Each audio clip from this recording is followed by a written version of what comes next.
Welcome to a championship recap brought to you by Not the Top 20 podcast and sponsored by Skybet and the Skybet EFL Building Foundations Fund. Today, we're looking backwards at the playoff semi-final second legs and any major talking points that may still be ongoing around them.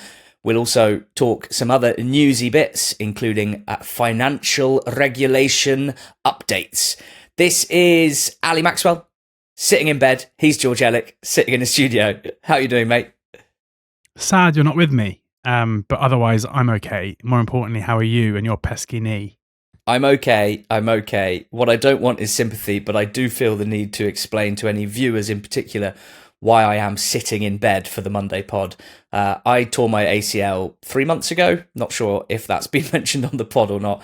And when you have a torn ACL, there are certain things you can't or shouldn't do, such as plant, pivot, twist. I accidentally did that last night, just before leaving my in-laws to come back to London. And I'm in an absolute world of pain, and it is very swollen and very, very sore. So I am laid up at the in-laws, but we've still got so much good stuff to talk about, which is taking my mind off the fear of going to the States in 3 weeks' time with a bad knee. That's for another day. That's for the England pod, not the Top 20 podcast. Spygate. Spygate is a good distraction, George, because it rumbles on. The Independent Commission that are going to apply the EFL's laws, I guess, and come to a conclusion and perhaps even a punishment. They are meeting either today or tomorrow. That's Monday or Tuesday. The playoff final is meant to be played on Saturday. The final itself could be postponed in order to give more time for this to be sorted. An EFL statement before the weekend said, "We continue to plan on the basis that the final will take place as scheduled, with the kickoff time at 4:30 p.m. on Saturday, but supporters should be aware that the outcome of the disciplinary proceedings may yet result in changes to the fixture. Who will be playing in the fixture? Will it be Southampton taking on Hull City? Will Southampton be kicked out of the playoffs? If so, will Middlesbrough be playing at Wembley in their place or not? We still don't really know, George. Would Southampton perhaps instead get a points deduction for next season, or perhaps next time they're in the EFL if the Premier League don't want to apply it? Or maybe it'll be a massive fine. Everyone's been talking about this now for about a week. Where are you at with all this right now, mate?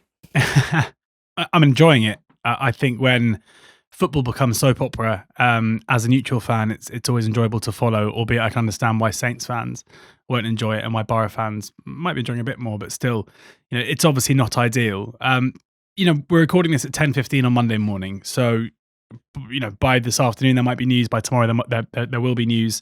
It's very hard for us to talk about it in too much detail, but there are some aspects of it that I think are worth just kind of bringing up and kind of almost putting to one side. Like, firstly, this is an incredibly partisan topic where basically you've got Saints fans who think it's being overblown and for the most part, whilst they might be embarrassed by the way their club have behaved, can't see how any punishment that will impact their promotion bid is of the right severity. You've got Borough fans who think the Saints should be thrown out, and then you've got neutrals in between who will fit somewhere in the middle of that. And the thing to remember is that there isn't some inherent moral divide between Saints fans and Borough fans. Like, if you were to swap the roles, reverse the roles, then obviously Southampton fans would be saying Borough, you should be thrown out, and the same Borough fans who are saying you need to throw them out would be saying this is way too harsh punishment. That is football. But there are some arguments that are being used in my mind that I think it's worth just saying shouldn't really be part of the conversation. For one, the thing I keep seeing is people being like, yeah, but what does it actually get you? Like, what do you actually gain from this? Like, did you see him? He's just got an iPhone. Like, what are you getting out of it? That is irrelevant. Like, absolutely, totally and utterly irrelevant when it comes down to punishing this. You don't look into what have they gained for a few reasons. Firstly, the fact they are doing it means that they are trying to gain an unfair advantage, right? Doing it in itself is the issue. It's the crime, albeit not a legal one. It's a footballing crime, which is there to be punished. And trying to establish whether or not they get an advantage out of it is irrelevant. Like, you could say that even just by seeing that Hayden Hackney wasn't on the pitch, that alone for that 10 seconds is gaining an unfair advantage. Like, it's not up to us to decide what they're doing. And frankly, there's no way they'd be sending an intern analyst up to Middlesbrough allegedly. We've all seen the photos. If there wasn't something to be gained from it. So that's the one thing to really mention it. It's not part of it. The second thing is, we don't know what's going on. We have to remember that the EFL and the Independent Commission will have a much better idea as to, well, they will know, they'll see the evidence, they'll know what's going on better than we do. But it seems from reports that the allegations have changed now, where this seemingly isn't just about the Middlesbrough situation. There seems to have been an idea that the evidence that Middlesbrough have been putting together is to do with this being a more kind of systemic approach to the way that Southampton have prepared for games. Now, we don't know if that's true or not. We have no idea. If that is the crux of the argument, and if that is proven to be true, then that puts Southampton in a really, really kind of weak position, I would say, because if this has been an attempt or a means to try and gain an unfair advantage that has been consistent over a period of time, then the punishment, I find it very hard to stomach as a neutral that the punishment wouldn't be pretty severe, because that is a consistent tactic of trying to gain an unfair advantage over a period of time. Now, if that's proven to not be the case, then things become a bit simpler, and I'd see the more severe punishments that are being spoken about as being pretty unlikely, albeit Middlesbrough fans will feel incredibly frustrated. The difficulty is that if that's proven to be the case, and this has been going on for a while, big if, and I know Southampton fans will be saying nothing's been proven, and I'm saying that this is all hypothetical, but if that is proven to be the case, then I don't understand what they do. Because to me, in that case, the right punishment would be a points deduction, but it would have to be done now. Like, you'd have to punish them for the the allegations of cheating, if proven, that have impacted this season and have been part of their remarkable rise under Tonderecker from 17th to 4th. But to do that, if you were to punish them now, which I think would be fair, you would have to basically dock them points, and then you'd probably have to replay Wrexham against Middlesbrough, which is going to be impossible given half the Wrexham squad are probably in Ibiza or in America having a good time and getting stuck in, as they should be. So that's impossible, but that seems like the fairest thing to me. But if it's a punishment for a long period of time, for like a systemic abuse of the rules, then it seems a bit weird that Middlesbrough would suddenly profit from that if you're not only looking at the individual case. So there are so many, I really don't envy the people who are going to have to work out what to do here, because if Southampton's promotion bid is derailed because of it, I personally can see if the kind of more severe allegations are proven to be true, I can see why that should be the case. But I don't understand how you do that without kind of providing an unfair advantage to others there, because it also feels incredibly unlikely to me that Hull are just going to get a bye to the Premier League, and they're going to bypass the playoff final. So I've also seen conversations about the appeals process. I think the thing to remember here is that if the punishment, if it's a point sanction, or if it's an expulsion of any sorts, the appeals process comes after the punishment is dished out, right? So like when you have a points deduction, the points are docked immediately, and then the appeals process comes after that. And then if there's any change, it comes later, which is also a mess, because if there is if the EFL are able to effectively take Southampton out, and then there's an appeals process afterwards and a playoff final takes place, what happens then?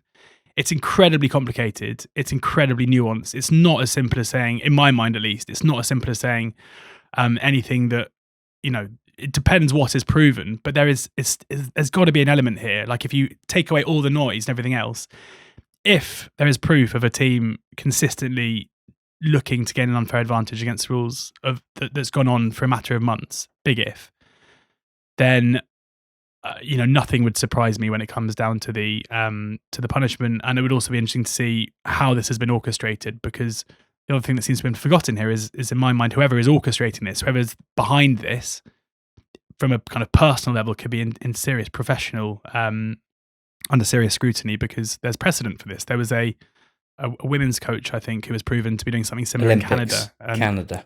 Yeah. And was banned from football for a year. So that's another angle where maybe it'll be people rather than clubs who are punished, or it could be both. We'll find out soon. Mate, crazy. I don't envy the Independent Commission. And asking around, because you hear about the Independent Commission quite a lot. The EFL do chuck quite a lot their way these days.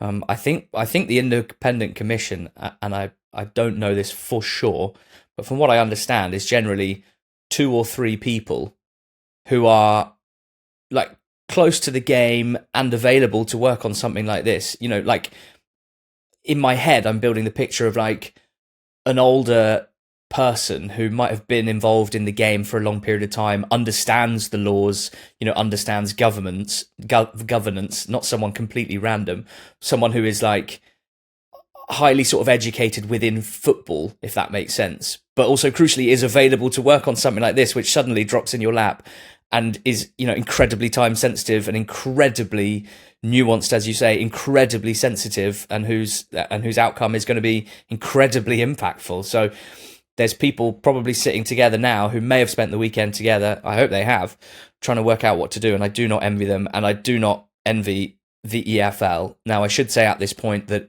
it is absolutely fair to suggest that introducing a law that makes it very clear that you cannot spy within, 72 hours or 48 hours of a fixture? 72. The one that they are alleged to have broken.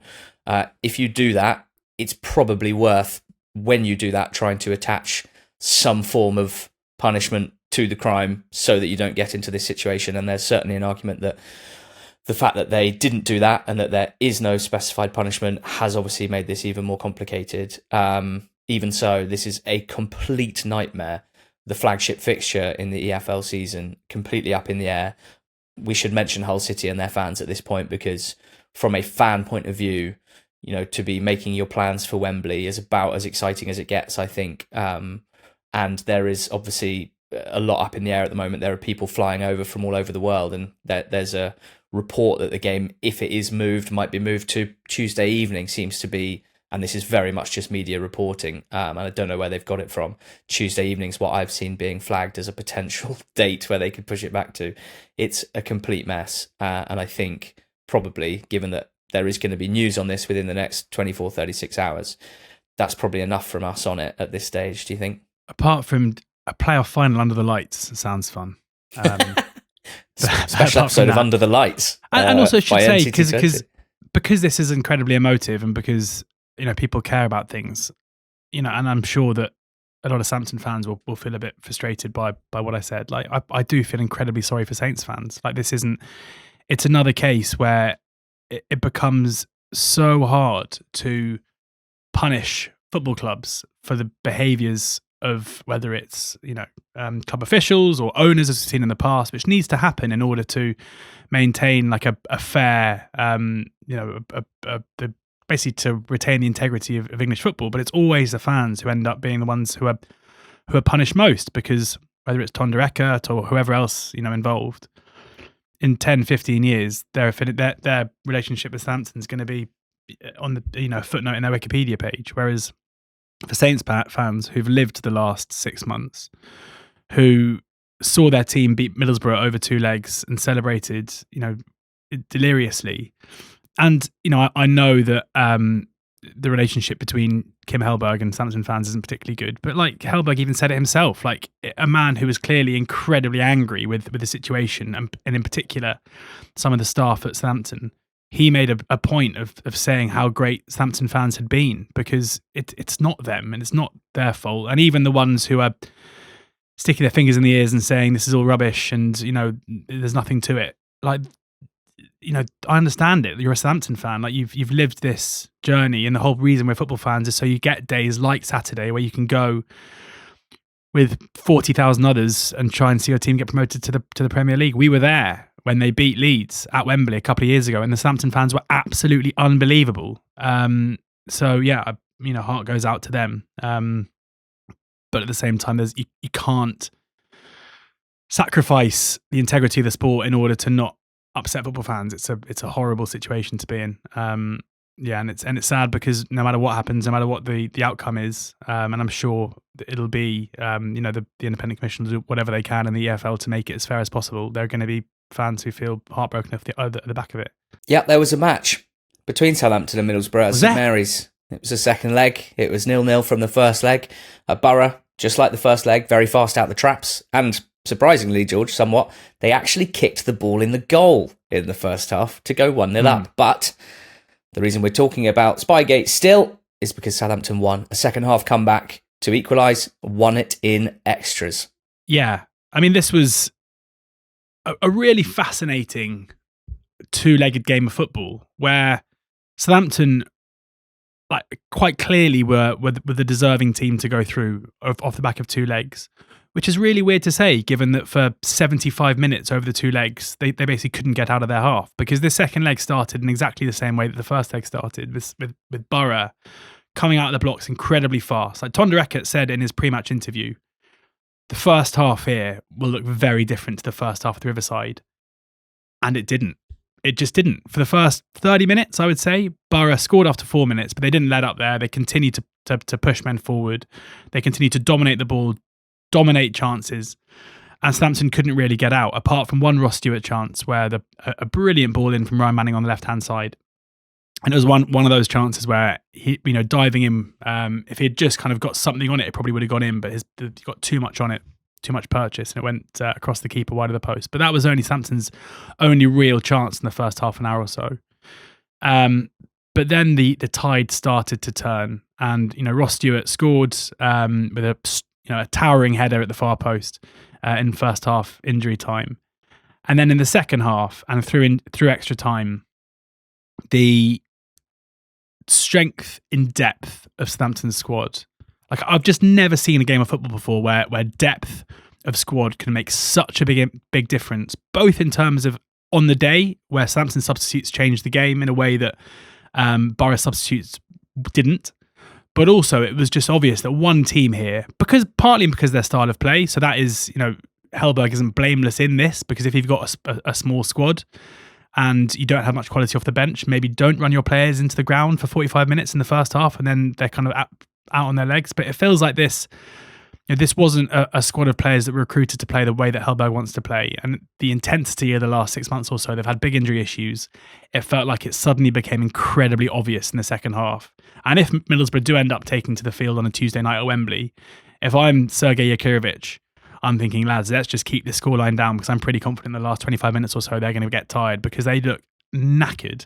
And Southampton from then on absolutely dominated. I think you've got to give Eckhart credit for the way that he was able to maybe see this and think, look, if we can just stay in this game, I'm pretty confident we're going to dominate in the second half. Lauren came on and led the line really well. I thought Flynn Downs was brilliant when he came on, in terms of being that player who just continued, just every time Borough got on the ball, Downs was there to win it back and get Southampton started again. And it was a shame that the goal itself, when it came in the second half of extra time, where Southampton had dominated for so long, then it was just a moment of luck, really. Shea Charles swinging a ball in across that evaded Dale Fry, who was just so tired that he tried to jump and his feet just couldn't quite leave the ground, and the ball went just over his head. Bryn, probably anticipating that Fry was going to get there, didn't react, and the ball nestled in the far corner. So a fortunate goal, but a totally deserved goal. And Southampton riding out what was incredible moments from Borough, but over the course of the game they created the better chances when it mattered and took them. Well, took a yeah cross. Spot on. I think there's something maybe a bit wrong with my brain, which I've thought for a while, but right.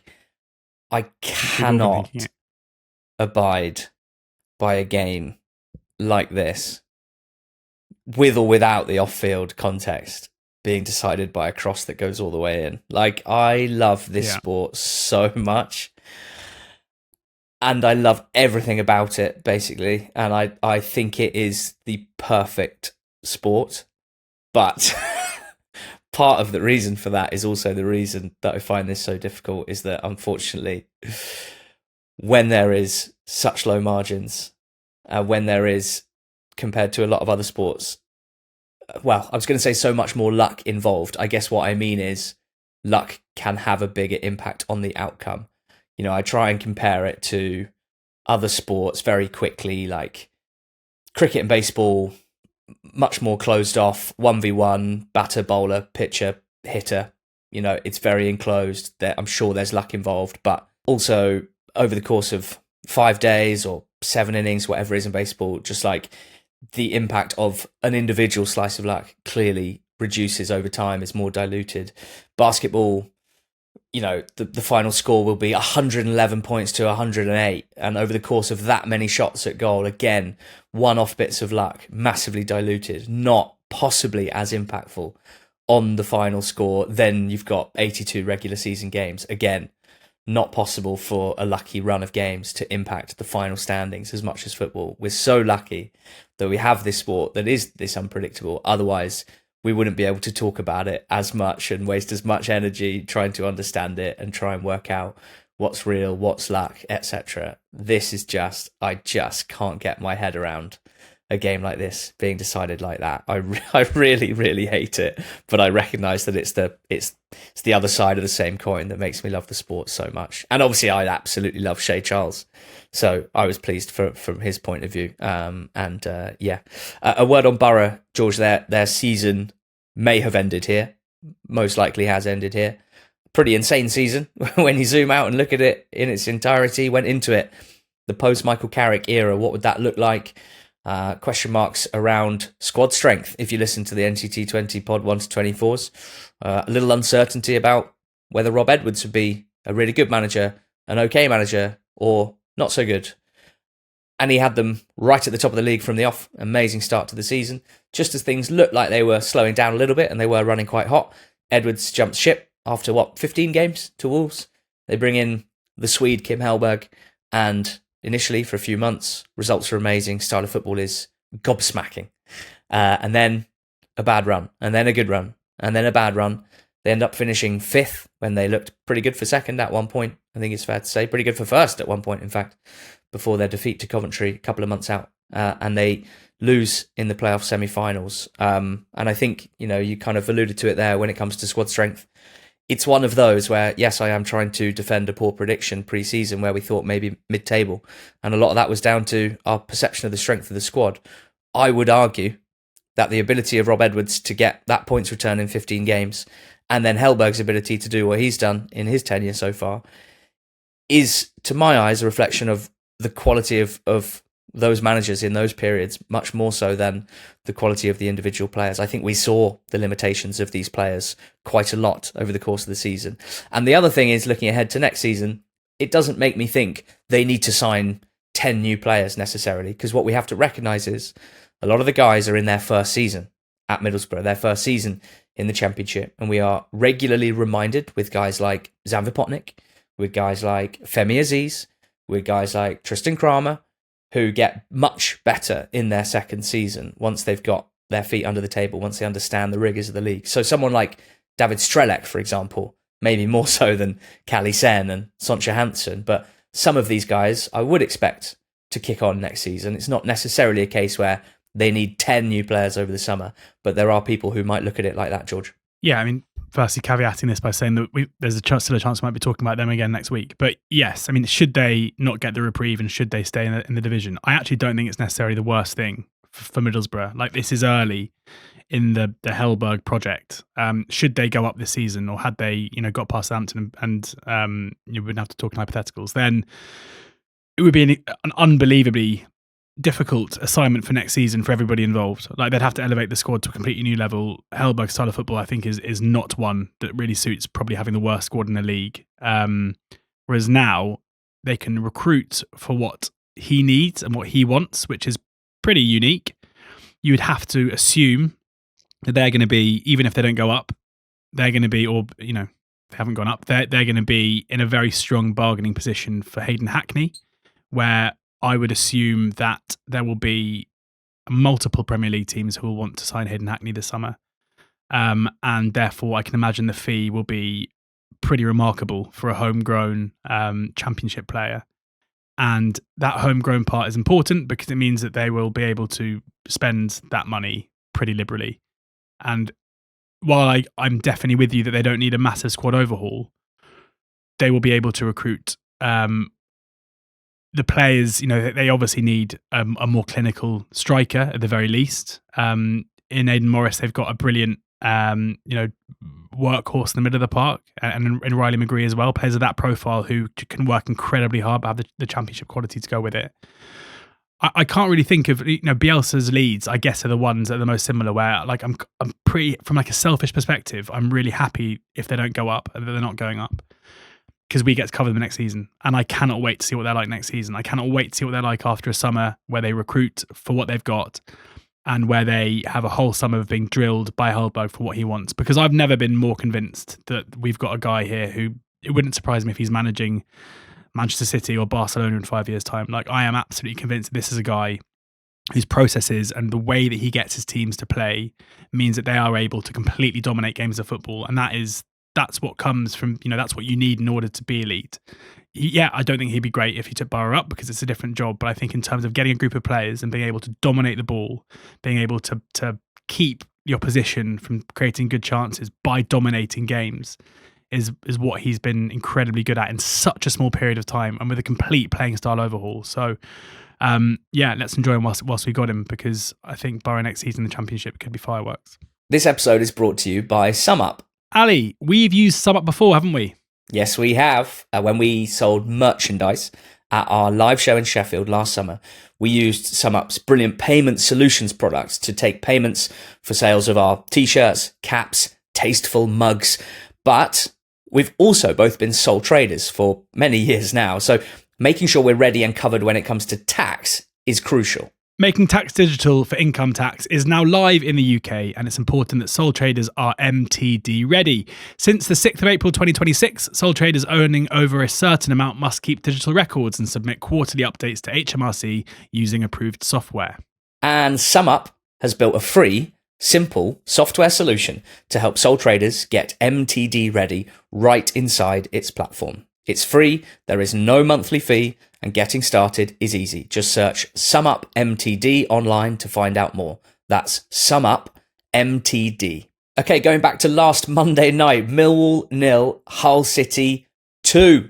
We watched this in Philomena's, celebrating NTT20's 10th birthday with over 50 of you that came to celebrate with us, and we loved every single second of that whole evening. So a huge thank you to anyone who came along. And also, if you couldn't make it, we had some incredibly kind and thoughtful messages early last week talking about not the top 20 at 10 years old, what it's meant to you, if you like. It certainly means a lot to us. So thank you for that. What we saw was a pretty quiet first half in a way that suited Hull City to a T. Going to Millwall, the key was that Millwall didn't come on strong and take the game away from them. Hull City, I think, saved their best performance of the season for their biggest game of the season. And Millwall, very clearly across both games, did not do that. And maybe that's a simplistic way of looking at this tie, but that is the way that I am choosing to look at this tie, whether it's to do with mentality, composure, tactics, motivation, fatigue, or otherwise. Hull City's best performance of the season came in their biggest game of the season, and that's why they're off to Wembley. I mentioned tactics. We got to bring those up because big Sergei Yakirovich made a pretty big tweak that I think might have caught some by surprise. And, well, when we look at tactics after the fact and we look at the result, we can be very outcome driven, but I'm confident in saying this was genius, really. It was a switch to 3 at the back. He did this once or twice during the regular season, but not very often, taking an attacker out of his front line and bolstering the back line. Ajayi, Egan and Hughes at centre-back, with Coyle and Giles at wing-backs. He kept the Slater-Crooks midfield. He did start Kyle Joseph, as I implored him to do on the last pod, albeit Joseph did get injured at the end of the first half. He started Liam Miller, and McBurney was up top. That meant that the sort of sparkling attacking midfield wide players, Mo Balumi and Joe Gelhardt, started on the bench. And again, genius in hindsight, because the most important thing, make sure the scores are level heading into half time. Keep yourselves alive heading into the second half where anything can happen. And they did that because the backline was bolstered and the backline handled Millwall's threats really, really well. Again, Millwall did not execute well in the final third. In fact, they looked really out of ideas in a way that was disappointing, but Giles did a very good job on Aziz, I must say, and the back line was very, very strong. And then Balumi comes off the bench when Joseph is injured at half-time or just before. Gelhardt comes off the bench after 78 minutes, and those are the 2 goal scorers that send Hull City to Wembley. It could not have played out more perfectly for Sergei Yakirovich, and you could say that about the whole season, to be quite honest with you. What an incredible achievement it is for Hull to be heading to Wembley. Balumi's goal was absolutely spectacular. He threatened to score one of the greatest ever playoff goals in the first leg in the second minute. He scored let's not call it one of the best ever goals in the playoffs, but certainly in this season's EFL playoffs, one of the biggest and best goals, receiving the ball on the right-hand side, cutting in, picking out the far corner, and then another really nice bit of play to find Gelhardt, whose low shot was not kept out by Patterson in a way that was pretty disappointing from a goalkeeping point of view. 2-0 for Hull. They head to Wembley, George, and in the pub, there was a lot of disbelief. There was a lot of excitement. It was, at 0-0 with, half an hour or so to go. We then had a pretty grandstand finish to that, and it went Hull's way. Can I have a spoon, please? Because I need to eat some humble pie. Because we did a pod a week ago, and we previewed these games, and I said, if Hull get through, I'm pretty sure I know how it's going to look. It'll be Millwall creating loads of chances, not putting them away, and Hull managing to find a way to get over the line. And it didn't look like that at all. Hull were just the better team. And that is why thinking you can see into the future and project and predict things that are going to happen in football is a fool's game. And sometimes you need to be reminded of that.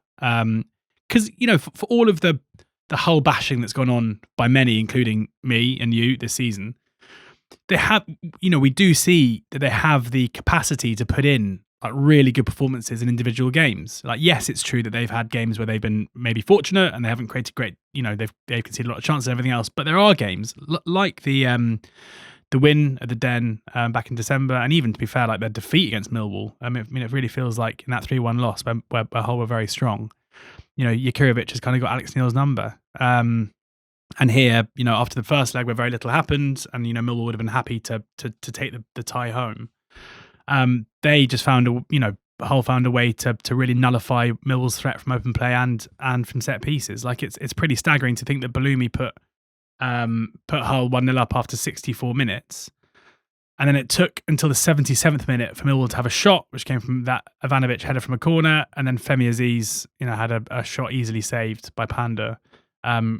2 shots in the whole of the second half as a home team who are behind for half the second half in a playoff semi-final. Like that is, very disappointing if you're a Millwall fan, but like massive credit has to go to Hull City in the way they were set up and the way that the individuals, saw out the game. So, there is obviously like an expectation that Southampton will turn up to Wembley, presuming it's as planned, and will beat Hull on the day. And, they will be huge favourites to do so, and understandably so. But like this game has to give everyone a bit of pause for thought to say, hold on, like Hull have gone to Millwall here. They've kept 2 clean sheets over the two legs. They haven't really been overly troubled, and they are deserving of their place in the final. They're going to be dangerous. Don't rule it out. Okay, I was going to, but now I'm not going to. So I'm telling you. Yeah, your words are powerful. Yeah, we're going to have an in-depth playoff final preview coming out midweek, where we will go as deep as we can with the information that we have, and at that time, hopefully, we'll at least know who's playing in that game and if it is indeed going ahead on Saturday. A quick word on Millwall. An incredible season. They finished 3rd in the Championship. It's their best season for so long. It's one of those that is hard to balance, George. The idea that they didn't play to their peak performance in the playoffs. I think Hull were, so easy to say this with hindsight, but maybe a bit of a wonky opponent for them. Maybe not the best sparring partner for them. But also it's the case that we're only having this conversation about feeling a little underwhelmed by Millwall's playoff performance because they lifted their own expectations so much with what they did over 46 games under Alex Neil. Just a tremendous team, a young team, a vibrant team at their best. Massively improved their away record this season, which is something that Millwall have struggled with over the last few years. And in Neil, just a fantastic manager. So many players that we now talk of as if they are accepted Championship stars, right? Aziz and Kramer and guys like Denore and Jake Cooper and the emergence of Zach Sturge and Camille Negley and all these guys. None of them pre-season, not one of them, is being talked of as one of the stars of the Championship.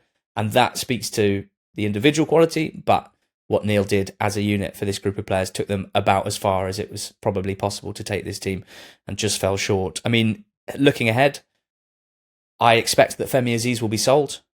One of the reasons I love talking about Millwall at the moment is they've obviously been in the Championship for ages, but I would say that for about half a decade, they were one of the most stable, predictable, and dare I say it, therefore, for a podcast, the least interesting clubs in the league. You broadly knew what to expect and how they were going to approach things. And in the last 2-3 years, they have become one of the most interesting teams because they have taken such a different approach. They are buying young players. They are selling for the first time ever at big fees at the right time. They are using the profits from their transfer activity.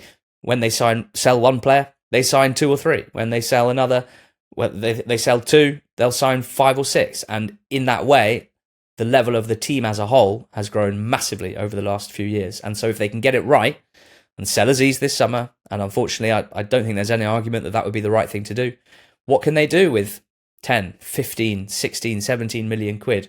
Well, I'll be pretty excited to find out, because, you know, in a world where, in a transfer world where a hit rate of 50% is pretty good, particularly when you're signing young players, particularly when a lot of them haven't played in the league before. Wow, what a couple of years that they've had.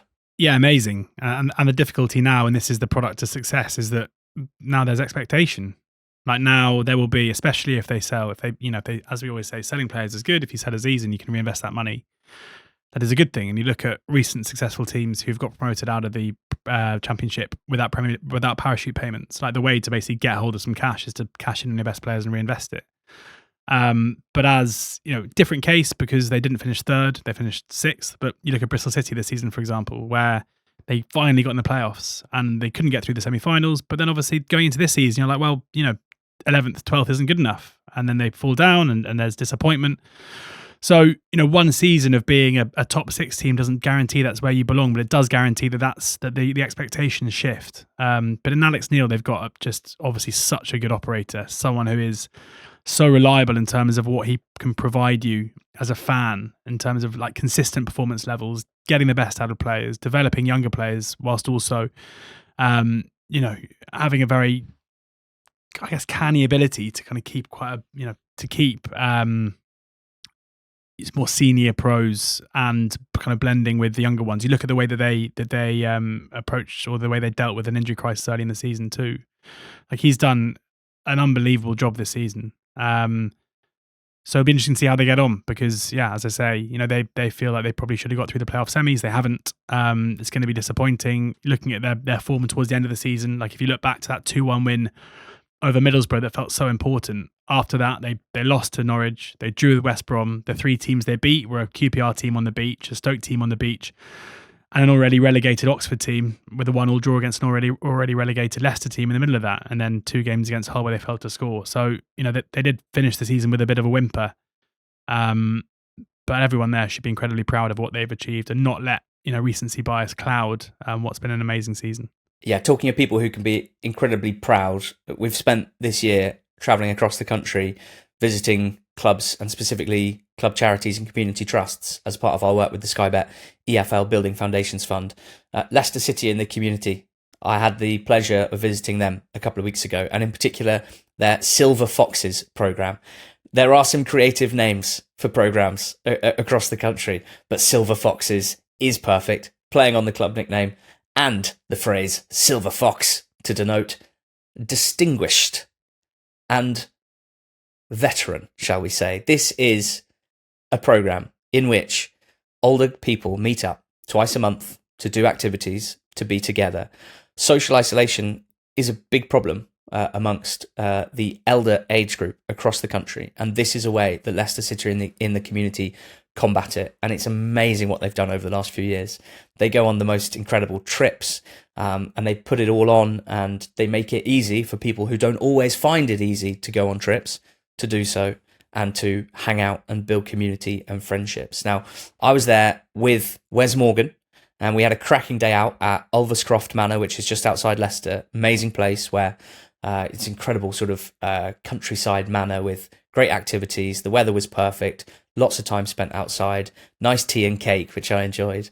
But particularly we were there because the Spygate EFL Building Foundations Fund has helped to support Leicester City in the community build, or rather purchase, a new minibus. And it's a minibus that has all the right kind of access in order for as many people as possible to get on board.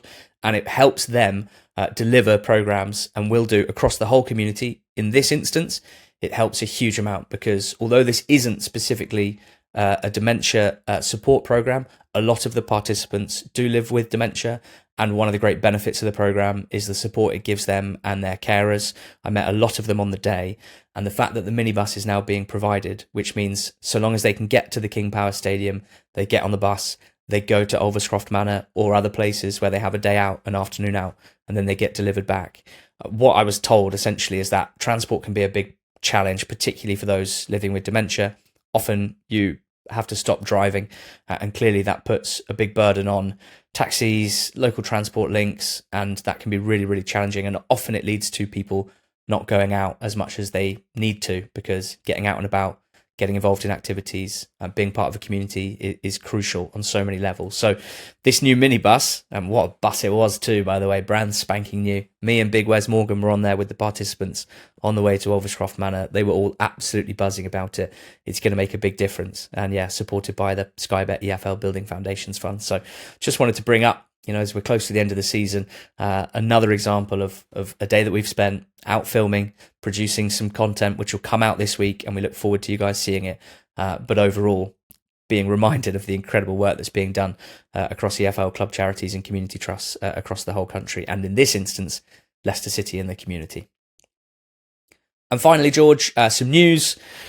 We could do 3 hours on SCMP changes. These are the ways that clubs will be governed financially and regulated financially by the EFL. They have changed in the Championship, and it's quite big news, and we're not going to do 3 hours on it, but we are just going to note it and maybe come back to it in the future.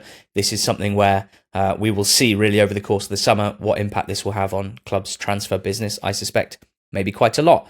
I will quote from a piece on BBC Sport and explain it if you like, saying that these changes broadly bring the Championship into line with the Premier League, which approved its own version of SCR in November. SCR will replace P&S, Profit and Sustainability, in the Championship. So the previous rules, as we talked about many times over the years, limited teams to losses of £39 million across a 3-year period.